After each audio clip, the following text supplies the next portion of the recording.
नमस्कार मित्रांनो, मी प्रयाग गुहे, स्वराज्य संकल्प अकॅडमीमध्ये आज तुमचं स्वागत करीत आहे. आज मित्र हो, the last mile motivation and smart strategy.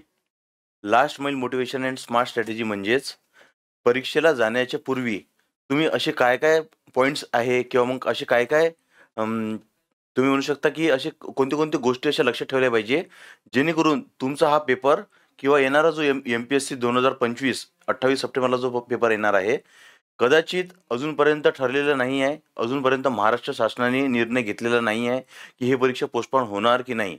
परंतु मराठवाड्यातील परिस्थिती पाहता महाराष्ट्रातील हा जो पेपर आहे, एम-पी-एस-सी जो 28 सप्टेंबरचा जो होणारा राज्यसेवा 2025 हा असं समजा की 28 तारखेलाच होईल. त्याच दृष्टिकोनातून आपल्याला अभ्यास करायचा आहे आणि त्याच दृष्टिकोनातून आपला माइंडसेट मेन असतो मित्र हो, माइंडसेट. हा माइंडसेट पण तुम्हाला तयार ठेवायचा आहे. तर मन स्थिर ठेवा, विचार सकारात्मक ठेवा आणि यश निश्चित करा. म्हणजे तुमचं मन जर स्थिर असेल, तुम्ही शांत आणि काम माइंडनी जर सगळं हँडल करत असाल, कारण की तुम्हाला माहीत असेल मित्र, at the last moment of this paper, whenever the paper comes, at the last moment of this paper, the anxiety generates, the depression generates, and the all over the whatever the happenings, whatever the struggle you have taken, hard work you have taken for the whole year, that will collapse. So that's why I request you all the aspirants, I request you all the students who are appearing for this exam, please stay calm, stay cool and have a deep breath. Okay, so मित्र, तुमचं जे मन आहे ते स्थिर ठेवा, positive विचार करा.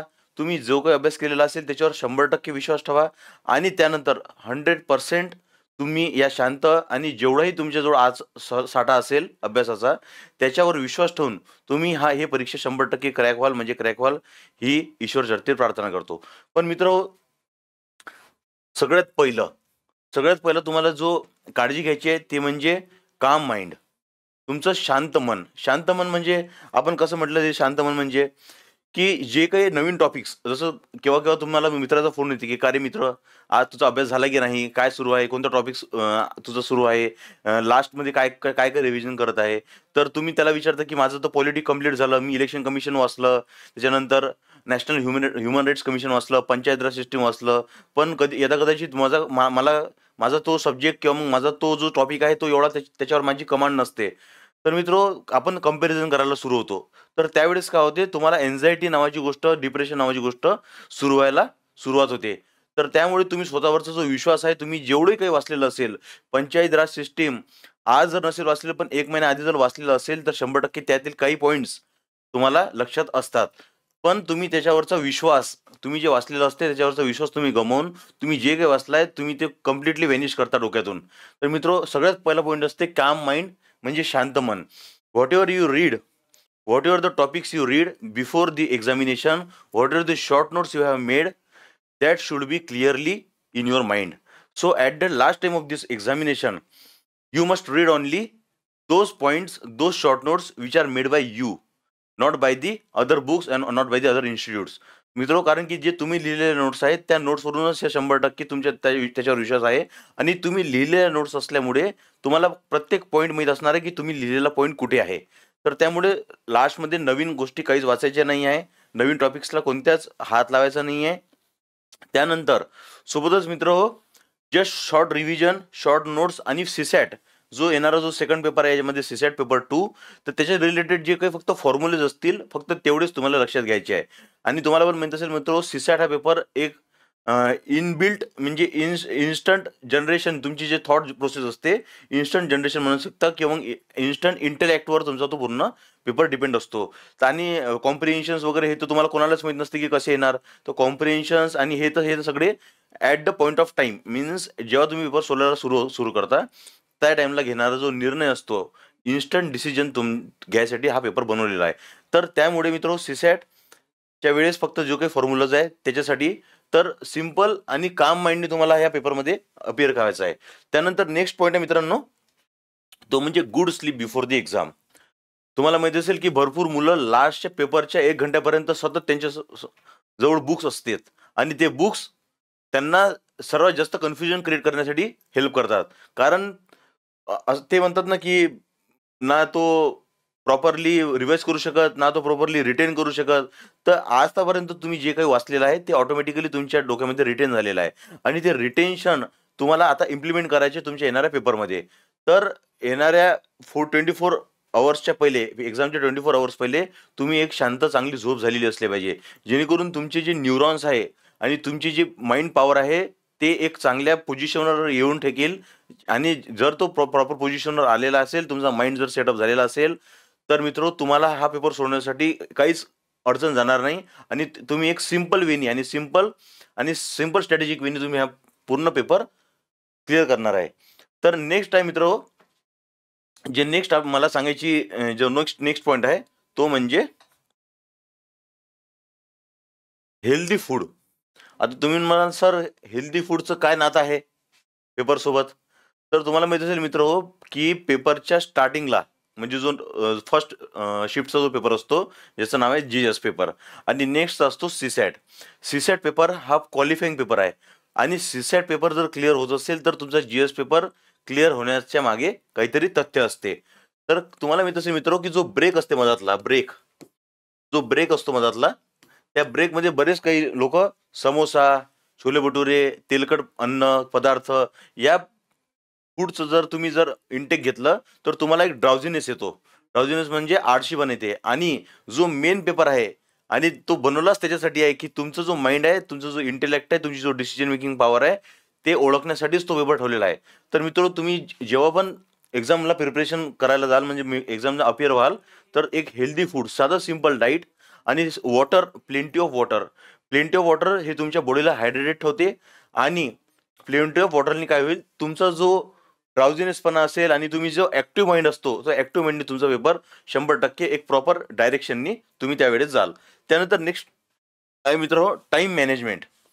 सगळ्यात महत्वाचा आणि सर्वात इम्पॉर्टंट असणारा हा घटक, जो एक्झामसाठी आणि एक्झामच्या क्लिअर करण्यासाठी जो सगळ्यात मोस्ट इम्पॉर्टंट पॉईंट मानला जातो, वेळेचं व्यवस्थापन म्हणजे मित्र, तुम्हाला माहिती असेल, की जेव्हा आपण पेपर जसा आपल्या हातात येतो, तेव्हा सर्वात पहिले मुलं काय करतात, की स्टार्टिंग पासून सुरू करतात. येणाऱ्या सगळ्यात पेपर आल्याबरोबर 10 सेकंदासाठी तुम्ही सगळ्यात पहिला पेपर पूर्ण चाळून घ्या. एक वेळा चेक करा, की तुमचा जो स्ट्रॉंग एरिया आहे, फॉर एक्झाम्पल पॉलिटी असो, हिस्ट्री असो, जिओग्राफी असो, इकॉनॉमिक्स असो, तर तुमचा जो स्ट्रॉंग एरिया आहे तो कोणत्या क्वेश्चन पासून सुरू होतो. त्या क्वेश्चनला अॅनालाइज करा आणि तो पेपरला पूर्ण अॅनालाइज करून तुम्ही ते लक्षात ठेवा, की येणारा स्टार्टिंग हा एन्व्हायरमेंट पासून सुरू झालेला आहे आणि नेक्स्ट जे 15 क्वेश्चन नंतर जो सुरू झालेला आहे, फॉर एक्झाम्पल पॉलिटी सुरू झाला आहे, तर तुमचा जो स्ट्रॉंग असेल तिथून सुरू केलं तरी चालेल, किंवा जे तुम्हाला इझी क्वेश्चन्स वाटत असेल स्टार्टिंगला, ते तुम्ही इझी क्वेश्चन सॉल्व्ह करा, जेणेकरून त्या इझी क्वेश्चन्सनी तुमचा कॉन्फिडन्स बिल्ड होईल. इझी क्वेश्चन्स तुमचा कॉन्फिडन्स बिल्ड झाल्यानंतर जो टफ क्वेश्चन असतो, तो पण तुम्हाला सॉल्व्ह करण्यासाठी इझी जातो at the last of the paper. तर मित्र, हे काही अशा सिंपल ट्रिक्स आहेत. त्यानंतर सर्वात मेन स्ट्रॅटेजी एक्झामच्या वेळेस टाइम मॅनेजमेंटसाठी, ती म्हणजे एलिमिनेशन मेथड. तुम्हाला माहित असेल, आपण जेव्हा क्वेश्चन सॉल्व्ह केले त्यानंतर एलिमिनेशन मेथड हे सर्वात इम्पॉर्टंट मेथड आणि ते सगळ्यात टाइम सेव्हिंग मेथड असतो. पण आता पेपरच्या पॅटर्ननुसार या वर्षीचा पेपरचा पॅटर्न हा नवीन असणार आहे आणि प्रत्येकासाठीच नवीन असणार आहे. तर कुणीच कसाही पेपर हो, टफ हो, हार्ड हो किंवा मग इझी हो, तर हा पेपर प्रत्येकासाठी सर्वांसाठी सेम आहे मित्र. ज्यावेळेस तुम्हाला समजेल की सगळे क्वेश्चन्स टफ येत आहे, तर तुम्ही त्यावेळेस निराश होऊ नका, त्यावेळेस खुश व्हा. त्या खुश होण्याचं मागचं कारण सांगतो मित्रांनो. ज्यावेळेस पेपर टफ येतो, त्यावेळेस एक चांगल्या क्वालिटीचे स्टुडंट, एक चांगल्या ब्रिलियंट माइंड्सला म्हणजे सिलेक्शनसाठी तो पेपर बनलेला असतो आणि तेव्हा कॉम्पिटिशन मित्र थोडीशी टफ होऊन जाते आणि त्याच्यात तुमचे सिलेक्शन होण्याचे जास्त चान्सेस असते. कारण तो जो पेपर हार्ड आलेला असतो, त्यावेळेस प्रत्येकाचा माइंड सेम असेल आणि प्रत्येक काम माइंडने, जो आपण सगळ्यात पहिला पॉईंट मांडलेला आहे, काम माइंडने तो पेपर सॉल्व्ह करण्याची तयारी असेल किंवा नसेल याची काहीच गॅरंटी नसते. तर मित्र, जसा पेपर टफ येईल, 100% chances the chances of the selection will be 100% higher than the paper which is coming easy. So that's why while solving the questions, please try to attempt that questions which are easier to you, then which are moderate to you, that should be solved at the secondary point of time. And then at the last, whatever the questions you can't able to handle it, make a star on that question. त्या क्वेश्चनवर, for example हा question आहे मित्र, हा question number आहे, हा question आहे आणि हा क्वेश्चन दिलेला आहे आणि हा क्वेश्चन तुम्हाला खूप टफ वाटत आहे, तर या क्वेश्चनच्या इथे स्टार मार्क करा. स्टार मार्क केल्यामुळे काय होईल, तुम्हाला हा क्वेश्चन येताना जेव्हा तुम्ही डबल रिवाईज कराल या पेपरला, तेव्हा तुमच्या लक्षात येईल की हा क्वेश्चन मी सोडलेला आहे आणि हा क्वेश्चन माझ्यासाठी टफ गेलेला आहे. तर एक तर रिस्क घ्यायची आहे जेव्हा तुम्ही 50-50 असाल, आणि ॲट दी लास्ट जो क्वेश्चन तुम्हाला 100% व्हॅनिश, 100% काहीच माहीत नसेल, तर त्याला मित्र डायरेक्ट एलिमिनेट करा. कारण तुम्हाला माहीत असेल या पेपरमध्ये निगेटिव्ह मार्किंग सुद्धा आहे. निगेटिव्ह मार्किंगने तुमचा सिलेक्शन नाही तर सगळ्यात मॅक्झिमम चान्सेस असतात रिजेक्शनचे. आणि हा पेपर आणि ही जी कॉम्पिटिशनमधून रिजेक्शन करण्याची जी प्रोसिजर आहे, ही या आयोगाला 100% चांगली माहिती असते. तर हा पॉईंट तुम्ही लक्षात ठेवला पाहिजे मित्रो, की टाइम मॅनेजमेंट सोबतच एक सगळ्यात महत्त्वाचा पॉईंट की तुमचा इगो. जेव्हा तुम्ही फॉर एक्झाम्पल पॉलिटिक्सचा असं समजा की एक पंचायत राज सिस्टीमवर तुम्ही चांगली कमांड मिळवलेली आहे आणि त्या टॉपिक वाचण्यासाठी तुम्ही कमीत कमी एक आठवडा दिलेला आहे आणि तो क्वेश्चन तुम्हाला क्लिक झाला आहे, पेपरमध्ये क्लिक झाला आणि त्या क्वेश्चनला सॉल्व्ह करण्यासाठी तुम्हाला अडचण जात आहे, तर तुम्ही तिथे मित्र इगो घेऊ नका की यार मी या क्वेश्चनला म्हणजे या टॉपिकला तर एवढा वेळ दिला होता आणि हा टॉपिक तर माझा एकदम स्ट्रॉंग होता आणि मला हाच क्वेश्चन मला जमत नाहीये, असा कसा जमत नाहीये, ह्याच क्वेश्चनला मी, तुम्ही 3 ते 4 मिनिट तुम्ही त्याला वेळ घालवसाल आणि बाकीचा जो 3 ते 4 मिनिटमध्ये तुमचे येणारे जे 5 क्वेश्चन होणार असणार, जे एकदम इझी असणार, त्याच्या मागे तुम्ही वेळ देऊन हा पण क्वेश्चन आणि सोबतचे येणारे क्वेश्चन पण तुम्ही ऑटोमॅटिकली ह्या रेसमधून बाहेर होऊन जाणार. तर त्यामुळे मित्र, selection of the questions is most mandatory and the most important step while going through the process of the solving the paper. So that's why time management is the most important. Then OMR and answer sheet handling. OMR answer sheet handling मित्रो, हा एकदम सोपी आणि असं समजा की प्रत्येकाला असं वाटत असेल काय सर OMR भरता नाही येत, म्हणजे फॉर एक्झाम्पल असा गोला दिलेला आहे आणि हा गोला आम्ही भरू शकत नाही, मग आम्ही काय करू शकतो. जर तुम्ही मी सांगितल्याप्रमाणे मित्र, हा गोला तर प्रत्येक जण भरू शकतो, पण ॲक्युरेट गोला भरणे ही पण एक कला आहे. तुम्ही जर सायंटिफिकली पाहायला जाल तर यामध्ये कमीत कमी मिनिमम जर 2 घंट्याचा पेपर असेल तर मिनिमम तुम्ही 15 ते 20 मिनिट या गोले भरण्यामध्ये जातो इनडायरेक्टली, जो तुमच्या लक्षात नाही येत. तर OMR शीट हँडलिंग तुम्ही एक तर याच्यात वेगवेगळे प्रकार आहे मित्र. कोणी काय करतात की जे फर्स्ट पेज आहे, जसं हे फर्स्ट पेज आहे आणि इथून प्रश्न नंबर 1 सुरू झाला आहे, 1 2 3 4 असे पूर्ण पूर्ण मिळून 20 क्वेश्चन ह्या 2 पेजेसवर अशी 20 क्वेश्चन्स होते मित्र. तर कोणी याची कशी टेक्निक असते की हा पूर्ण पूर्ण पेज सॉल्व्ह झाल्यानंतर तो त्याच्या OMR शीटमध्ये हे 20 क्वेश्चन्स फिल करून टाकतो. किंवा काही मुलं असतात की 1 question 1 bubble, 1 question 1 bubble. Then another कोणाची मेथड असते की मित्र, मी 50 क्वेश्चन्स सॉल्व्ह करेल, 50 क्वेश्चन्स आणि 50 क्वेश्चन्स भरेल.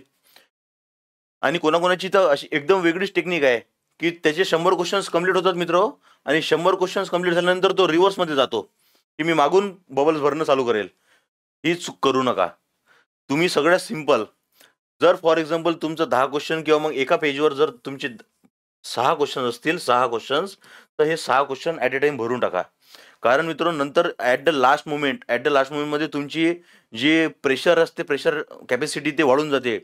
त्यानंतर तुम्हाला एक ॲट द लास्ट मोमेंट तुम्हाला हे बबल भरण्यासाठी म्हणजे ते सगळ्यात मोठा मेन टास्क असतो तो. आणि त्याच टाइमला तुम्ही ह्या बबलमध्ये जेव्हा गलती करता, म्हणजे तुम्ही जेव्हा चूक करता, तेव्हा 100 तुमचे मार्क्स कमी होतात आणि तुमचं रिजेक्शनचे चान्सेस वाढून जातात. तर बबल भरणे हा पण एक सगळ्यात मोठी ट्रिक आणि ही सगळ्यात मोठी स्किल आहे. तर हे आपल्याला वाटते ही सोपी असू शकते किंवा मग एक साधी सिंपल मेथड आहे, याच्याकडे जास्त लक्ष नाही दिलं चालते, पण ही सर्वात मोठी मेन टर्निंग पॉईंट करून जाते मित्र तुमच्या सिलेक्शनमध्ये. तर OMR शीट आणि answer sheet handling. Answer sheet एक प्रॉपर ठिकाणी जेव्हा क्वेश्चन सॉल्व्ह करत असतात तेव्हा तुम्ही एक प्रॉपर ठिकाणी हँडल केली पाहिजे. त्याला प्रॉपर बबल भरले पाहिजे. तुमचा रोल नंबर, तुमची जे एक्झाम सेंटर आहे, त्यानंतर तुमचे जे काही माहिती विचारलेली असते, सेंटर कोड, सेंटर नेम, हे प्रत्येक गोष्टीचं बारकाईने भरून, जेणेकरून तुमची जी शीट आहे OMR शीट ते रिजेक्ट नाही व्हावी, म्हणून त्यासाठी ही काळजी घेणे अत्यंत गरजेचे आहे प्रत्येक स्टुडंटला, प्रत्येक ॲस्पिरंटला. त्यानंतर नेक्स्ट आहे मित्र, नेक्स्ट इम्पॉर्टंट पॉईंट ते म्हणजे पॉझिटिव्ह ॲटिट्यूड. सर्वात most important positive attitude. Positive attitude म्हणजे सकारात्मक दृष्टिकोन. प्रत्येकाच्या मनात हे तर विचार 100% असतात की पेपर येईल कसा, माझं कसं होईल, मला प्रत्येक प्रश्नाचं उत्तर येईल की नाही. हे जे थॉट प्रोसेस चालू असते आपल्या माइंडमध्ये, या थॉट प्रोसेसमुळेच तुम्ही पॉझिटिव्ह माइंडसेटनी जाता तर खरी, पण ॲट द पॉइंट तुम्ही निगेटिव्ह माइंडसेटला एक येण्यासाठी दरवाजा उघडा करता. आणि त्यामुळे काय होते, तुमच्या माइंडमध्ये पॉझिटिव्ह आणि निगेटिव्ह या दोन्ही गोष्टींचं जम्बलिंग सुरू होते. ह्या पॉझिटिव्ह आणि निगेटिव्ह आणि ह्या दोघांचे क्लॅशेस सुरू होतात. या दोघांच्या क्लॅशेसमध्ये 100% ह्या दोघांच्या क्लॅशेसमध्ये कन्फ्युजनला जागा मिळते. आणि कन्फ्युजन जिथे आलं, जिथे कंपॅरिझन आलं, तिथे तुमचं 100% सिलेक्शनचे चान्सेस कमी होणार. तर पॉझिटिव्ह ॲटिट्यूड म्हणजे सकारात्मक दृष्टिकोन जे काही दिलेलं आहे मित्रांनो, ते तुम्हाला एक चान्स दिलेला आहे देवानी, आणि त्याला एक पॉझिटिव्ह ॲटिट्यूडनी, आणि जेवढं तुमचा अभ्यास झालेला आहे तुम्ही आजूबाजूने कुठेच बघू नका. कारण की असं वाटते की यार हा बाजूचा माझा जो मित्र आहे यांनी तर पूर्ण लाईनमध्ये पूर्ण मला काळा काळा काळा काळा दिसत आहे केलेले बबल्स, म्हणजे यांनी 100% पूर्ण क्वेश्चन सॉल्व्ह केलेले असणार. आणि तुम्ही त्याच टाइमला तुम्ही त्याच्यासोबत कंपॅरिझन करायला सुरू करता. ज्या वेळेस तुम्ही कंपॅरिझन करायला सुरू करता, तुमचा जो फोकस आहे, तुमचा जो इंटेन्स फोकस आहे, तो त्यावेळेस 100% डिस्ट्रॅक्ट होतो. आणि तो डिस्ट्रॅक्शनमुळे तुम्ही जो पेपर अटेम्प्ट करू शकणार असाल, तुम्ही तुमच्या इंटेलेक्टनुसार, तुमच्या अवेअरनेसनुसार जो तुम्ही पेपर अटेम्प्ट करणार असणार, तो पेपर तुम्ही 100% देऊ नाही शकत आणि तुम्ही या सिलेक्शनच्या बाहेर होता. तर हे काळजी घेणे अत्यंत गरजेचे आहे मित्रांनो, की at the last moment of the question, at the last moment जर 9:30 वाजता पेपर सुरू झाला आणि 11:30 वाजेपर्यंत जर पेपर असेल, तर 11.00 म्हणजे 11:30, 11.30 कंप्लीट होईपर्यंत आणि बेल तुमचा पेपर हातातून एक्झामिनर कडे जाईपर्यंत तुमचा माइंडसेट 100% पॉझिटिव्ह असला पाहिजे, म्हणजे असला पाहिजे. कारण at the last moment of the point 5 मिनिटाला सुद्धाही तुमच्या बाजूचा जो व्यक्ती आहे, ज्यांनी 100% चांगले पुरे करेक्ट क्वेश्चन सॉल्व्ह केलेले असेल, आणि लास्टच्या 5 मिनिटाला जर काही ट्विस्ट झाला असेल, यदा कदाचित त्याचे बबल सुटले, ॲट द लास्ट मोमेंटमध्ये त्याला कोणते क्वेश्चन्स आले नाहीत आणि त्याचा माइंडसेट डिस्ट्रॅक्ट झाला, तर या कंपॅरिझनमुळे तुमचे जो चांगला व्यक्ती, जो डिझर्विंग कॅन्डिडेट असतो, त्याचं पण सिलेक्शन यामधून हुकतं. तर at the last moment of the 3 hours or the 2 hours, anything can be happen, anything can be happen. It is the grace of the God. So that's why you should always have a positive mindset, positive attitude while appearing to the exam. Then next, dear friends, carry essentials. मित्र, तुम्हाला माहिती असेल की at the last moment तुम्हाला म्हणजे मी माझी एक example किंवा माझा एक एक्सपिरियन्स सांगतो मित्र. माझा MPSC राज्यसेवा 2023 मध्ये पेपर होता आणि त्यावेळेस पाऊस भयंकर सुरू होता आणि मला भेटलं होतं नागपूर हे सेंटर. आणि माझी ट्रेन लेट झाल्यामुळे मी 9:30 वाजता पोहोचू शकलो नाही. आणि मी जस्ट असं समजा की 9:30च्या 15 मिनिटं पहिले मी सेंटरवर पोहोचलो. आणि सेंटरवर पोहोचल्यानंतर मला तिच्या मॅडमनी सांगितलं की तुमच्याजवळ आधार कार्डची झेरॉक्स कॉपीच नाही आहे म्हणे, तर सर तुम्हाला एंट्रीच देऊ शकत नाही.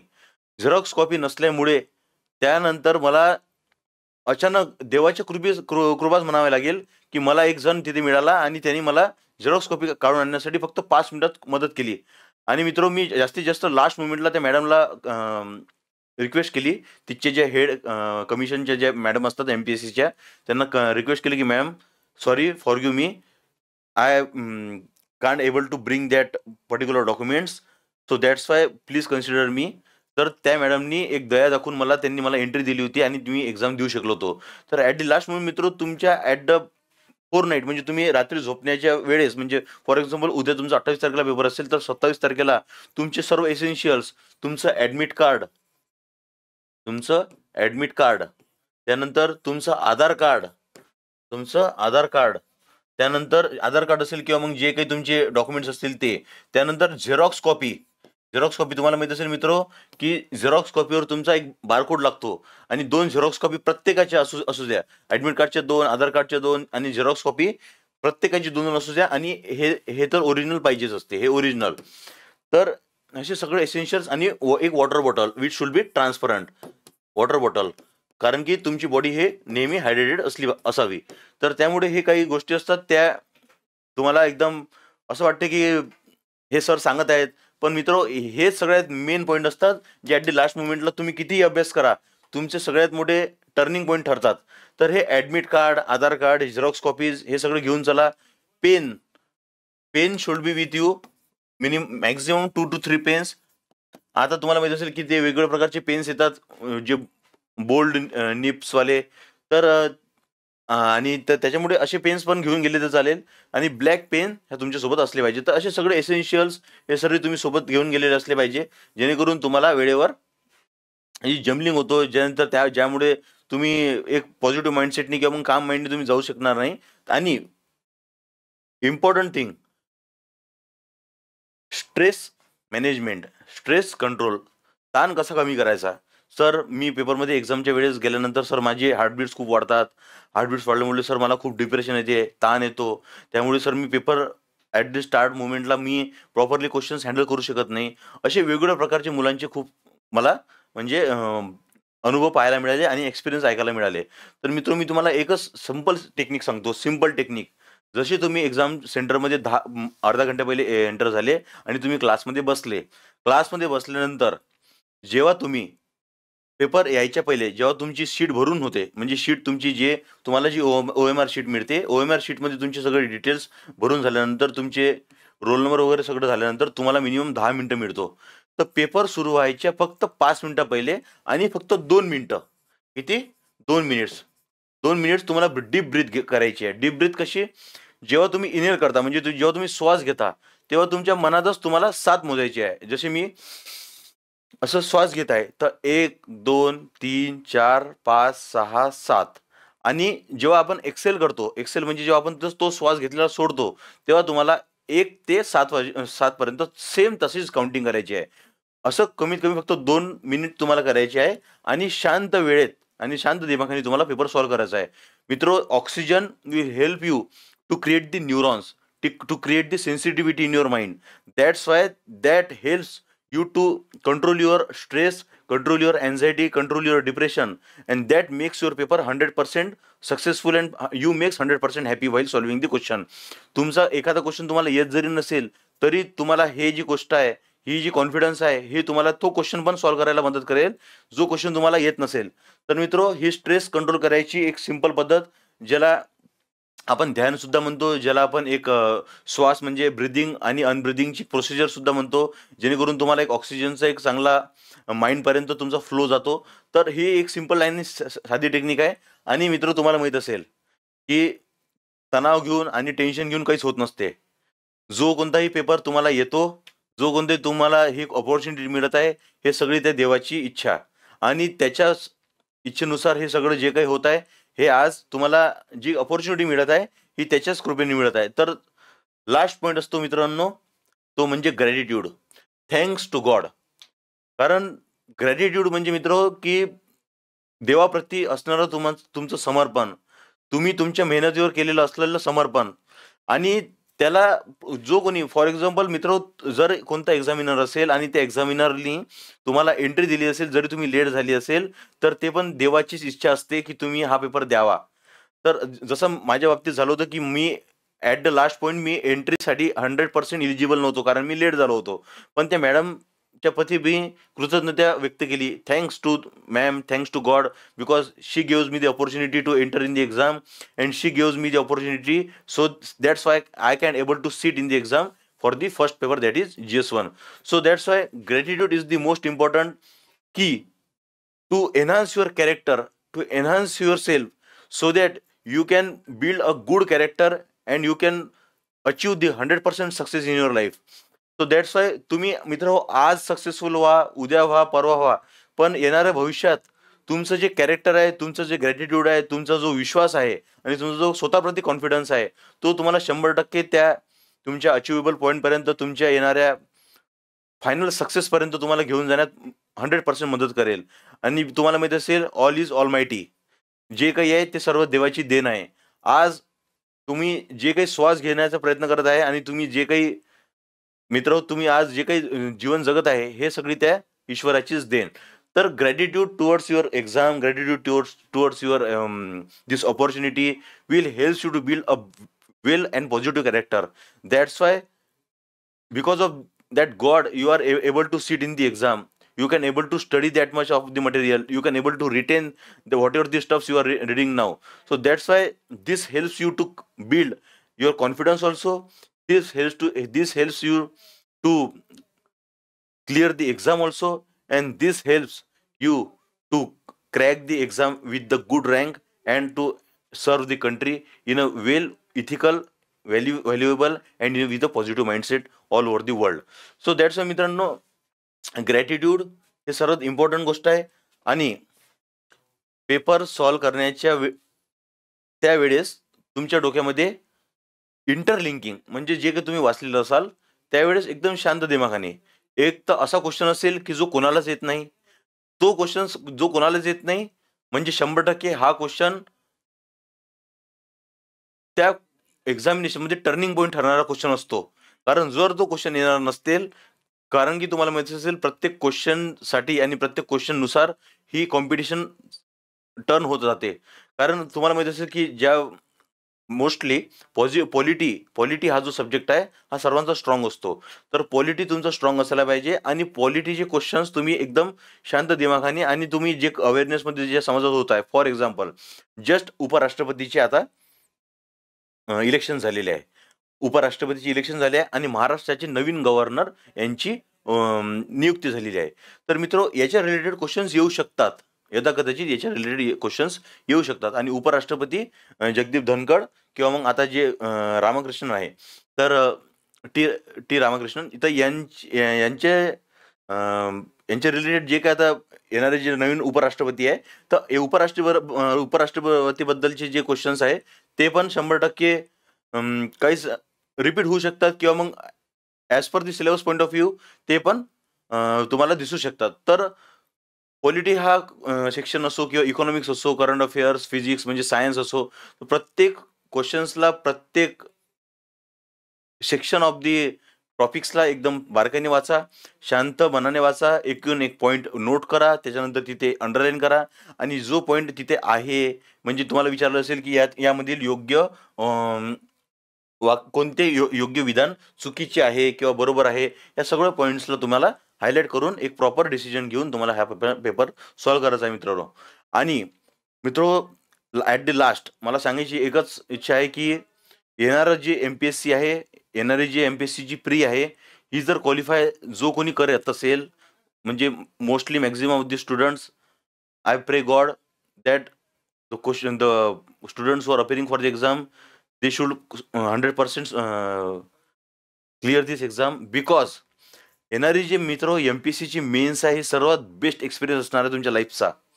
जर तुम्ही UPSCचा अभ्यास करत असेल आणि UPSCचा एक्सपिरियन्स घेतला असेल, पण या वर्षीपासून पहिल्यांदा MPSC मेन्स ही एक डिस्क्रिप्टिव्ह पॅटर्नमध्ये होणार आहे.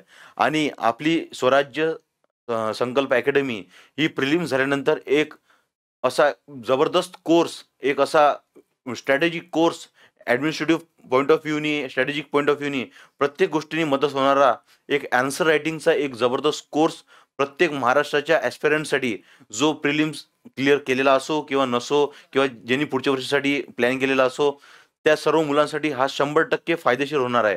कारण आपण या आन्सर रायटिंगमध्ये एक UPSC पॉईंट ऑफ व्ह्यूनी, एक MPSC पॉईंट ऑफ व्ह्यूनी आणि एक अवेअरनेस थ्रू कशी इंटरलिंकिंग केली जाते, कसा आयोग जो कोणी असते म्हणजे जो कसं आयोग क्वेश्चन्स विचारला जातो त्याची डिमांड कशी फुलफिल केली जाते, विदिन अ पर्टिक्युलर लिमिट वर्डची लिमिट्स कशी असायला पाहिजे, त्यानंतर टाइम मॅनेजमेंट कसं असलं पाहिजे, त्याचं जे स्ट्रक्चरायझेशन असते आन्सर्सचं ते कसं असायला पाहिजे, या प्रत्येक गोष्टीचं ॲनालिसिस, प्रत्येक गोष्टीचं डिटरमाइंड पॉईंट्स आपण याच्यात डिस्कस करणार आहोत. तर मित्रो, प्रत्येक जणाला म्हणजे प्रत्येक ॲस्पायरंट्सला आणि प्रत्येक विद्यार्थ्याला माझ्याकडून 100% शुभेच्छा. ईश्वरचरणी हेच प्रार्थना करतो की maximum of number of the students should clear this examination of the prelims of the MPSC and they should have the experience of writing the descriptive pattern of this MPSC in a very strategic way and in a very 100% way.